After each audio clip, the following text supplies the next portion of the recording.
राधे राधे दोस्तों, आइए श्री नवरात्रि व्रत की कथा सुनते हैं। एक समय बृहस्पति जी ब्रह्मा जी से बोले, हे महान श्रेष्ठ, आप अत्यंत बुद्धिमान, सर्व शक्तिमान और चारों वेदों के जानने वाले में श्रेष्ठ हो। हे प्रभु, कृपा कर आप मेरा वचन सुनो। चैत्र व अश्विन मास के शुक्ल पक्ष में नवरात्र का व्रत और उत्सव क्यों किया जाता है? इस व्रत का क्या फल है? इसे किस प्रकार करना उचित है? पहले इस व्रत को किसने किया, सो विस्तार से कहिए। बृहस्पति जी का ऐसा प्रश्न सुनकर ब्रह्मा जी कहने लगे कि हे बृहस्पति, प्राणियों का हित करने की इच्छा से तुमने बहुत ही अच्छा प्रश्न किया है। जो मनुष्य मनोरथ पूर्ण करने वाली दुर्गा महादेवी, सूर्य और नारायण का ध्यान करते हैं, वे मनुष्य धन्य है। यह नवरात्र व्रत संपूर्ण कामनाओं को पूर्ण करने वाला है। इसके करने से सभी की मनोकामनाएं पूर्ण होती हैं। इस व्रत को सभी मनुष्यों को अवश्य करना चाहिए। यदि व्रत करने वाला मनुष्य सारे दिन का उपवास न कर सके तो एक समय भोजन करे और उस दिन बांधवों सहित नवरात्र व्रत की कथा अवश्य सुने।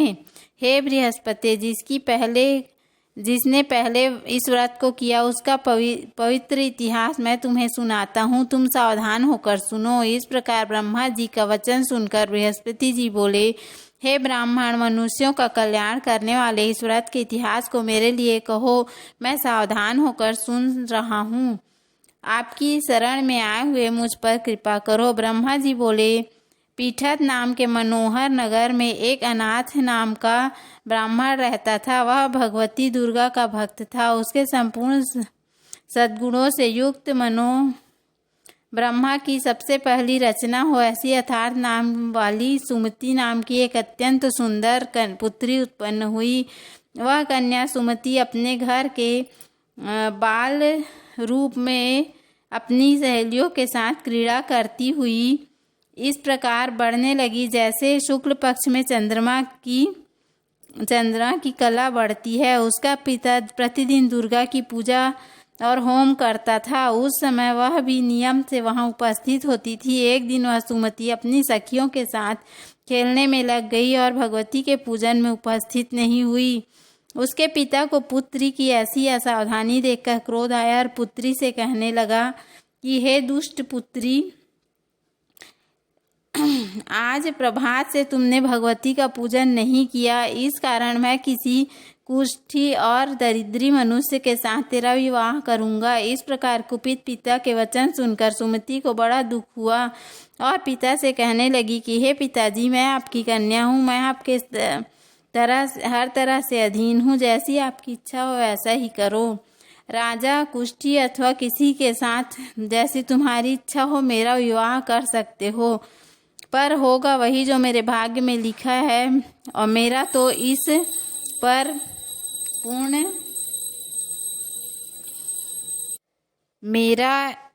इन पर पूर्ण विश्वास है। मनुष्य जाने कितने मनोरथों का चिंतन करता है, पर होता वही है जो भाग्य में विधाता ने लिखा है। जो जैसा करता है उसको वैसा ही फल प्राप्त होता है। कर्म के अनुसार उन्हें फल मिलता है, क्योंकि कर्म करना मनुष्य के अधीन है पर फल देना देव के अधीन है। जैसे अग्नि में पड़े तृण अग्नि को अधिक प्रविष्ट कर देते हैं, उसी तरह अपनी कन्या के ऐसे निर्भयता से कहे हुए वचन सुनकर उस ब्राह्मण को अधिक क्रोध आया। तब उसने अपनी कन्या का एक कुष्ठी के साथ विवाह कर दिया और अत्यंत क्रुद्ध होकर पुत्री से कहने लगा कि जाओ जाओ, जल्दी जाओ, अपने कर्म का फल भोगो। देखें केवल भाग्य भरोसे पर रहकर तुम क्या करती हो।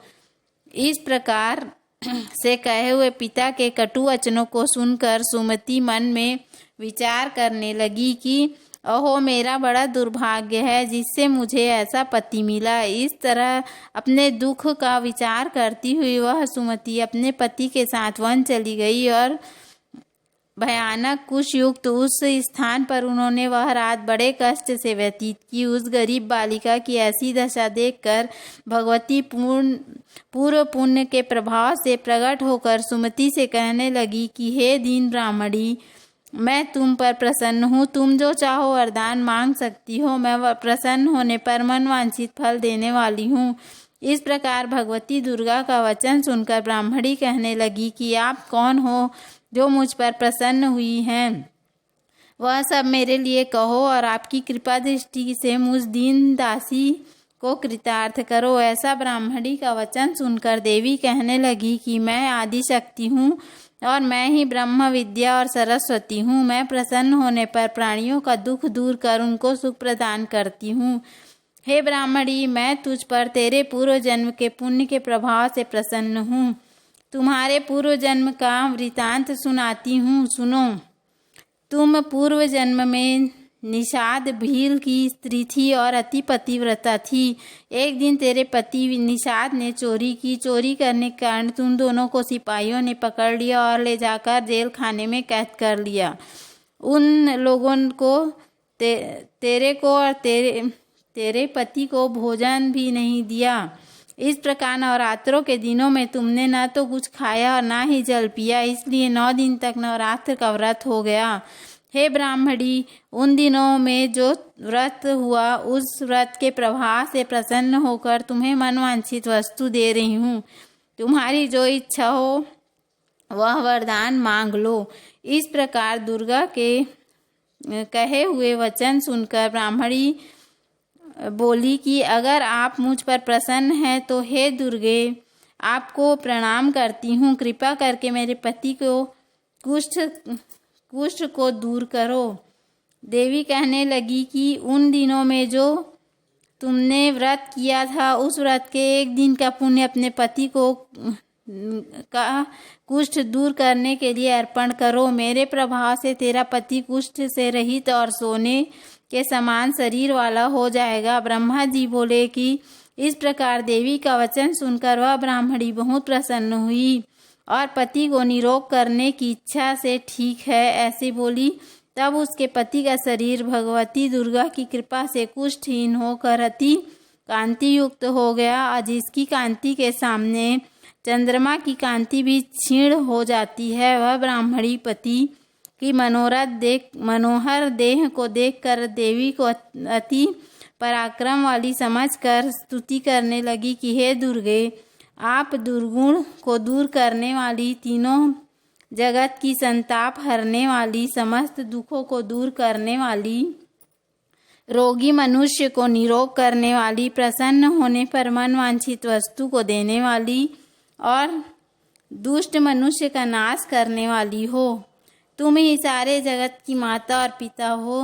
हे अम्बे, मुझ अपराध रहित अबला की मेरे पिता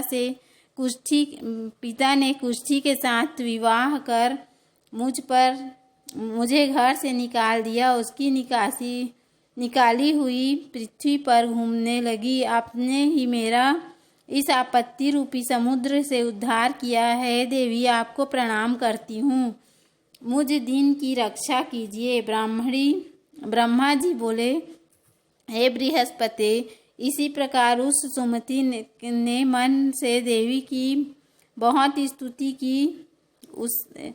उसने उसकी की हुई स्तुति सुनकर देवी को बहुत संतोष हुआ और ब्राह्मणी से कहने लगी कि हे ब्राह्मणी,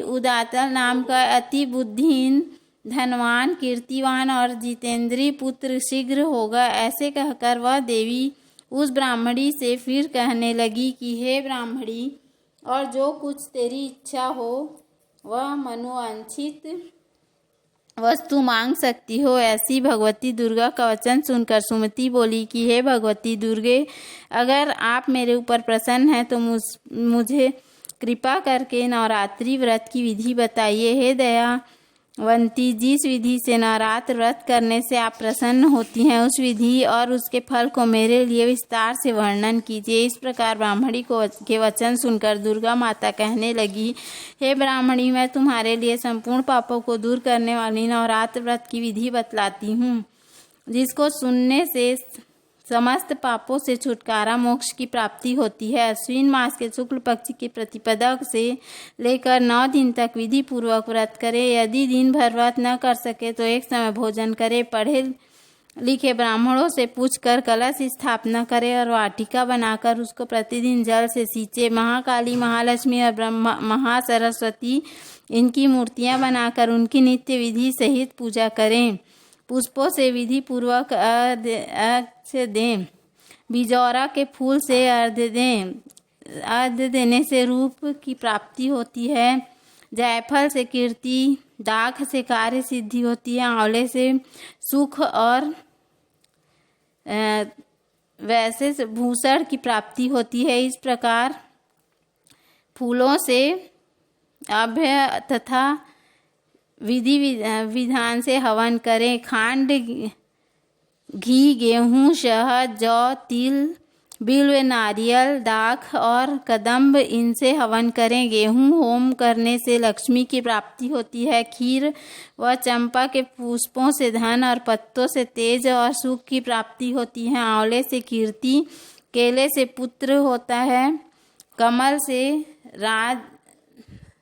राज सम्मान और दाखों से सुख संपत्ति की प्राप्ति होती है। खंड, घी, नारियल, जौ और तिल इनके फलों से होम करने से मनोवांछित वस्तु की प्राप्ति होती है। व्रत करने वाला मनुष्य इस विधान से होम कर आचार्य को अत्यंत नम्रता से प्रणाम करे और व्रत की सिद्धि के लिए उसे दक्षिणा दे। इस महत्तम को पहले बताई हुई विधि के अनुसार जो कोई करता है उसके सब मनोरथ सिद्ध हो जाते हैं। इससे तनिक भी संशय नहीं है।